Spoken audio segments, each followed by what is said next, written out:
മോഷണ മുതൽ വാങ്ങി എന്ന് ആരോപിച്ച് പോലീസ് കസ്റ്റഡിയിൽ ക്രൂര പീഡനത്തെ തുടർന്ന് കൊല്ലപ്പെട്ട മണ്ണഞ്ചേരി പൊന്നാട് പണിക്കപ്പറമ്പിൽ രാധാകൃഷ്ണന്റെ അസ്വാഭാവിക മരണവും തുടർന്ന് മലയാള മനോരമ പത്രത്തിൽ ഫെബ്രുവരി 19, 2025 വന്ന വാർത്തയെ തുടർന്നുള്ള കാര്യങ്ങൾ ജനങ്ങളെ അറിയിക്കുക എന്നുള്ളതാണ് നമ്മുടെ ഈ വീഡിയോയുടെ ഉദ്ദേശം.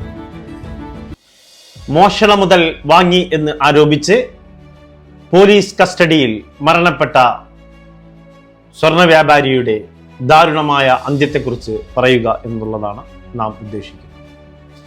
ഇന്ന് മലയാള മനോരമ പത്രത്തിൽ കൃത്യമായി തന്നെ ഈ വാർത്ത വന്നിട്ടുണ്ട്. അതെ, മുഹമ്മയിലെ സ്വർണ്ണ വ്യാപാരിയെ ഈ മാസം 6-ാം തീയതി വൈകുന്നേരം മഫ്റ്റിയിൽ വന്ന 2 ഉദ്യോഗസ്ഥർ കൂട്ടിക്കൊണ്ടുപോയി. അദ്ദേഹത്തിന്റെ മകൻ ആ സമയം ജ്വല്ലറിയിൽ ഉണ്ടായിരുന്നു. അദ്ദേഹം വിചാരിച്ചത് ഏതോ പരിചയക്കാർ വന്ന് കൂടെ പോയി എന്ന് മാത്രമാണ്. രാത്രി 10 മണിയായിട്ടും പിതാവിനെ വിളിച്ചിട്ട് ഫോണിൽ കിട്ടിയില്ല.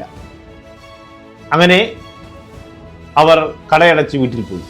എന്നാൽ വെളുപ്പിന് 3:30 കടുത്തുരുത്തി പോലീസ് സ്റ്റേഷനിൽ നിന്നും കോള് വരികയും സ്വർണ്ണ മോഷണം മുതൽ വാങ്ങി എന്ന കുറ്റം ആരോപിച്ച് അദ്ദേഹത്തിന്റെ പിതാവിനെ പോലീസ് അറസ്റ്റ് ചെയ്തു എന്ന മറുപടിയാണ് ലഭിച്ചത്.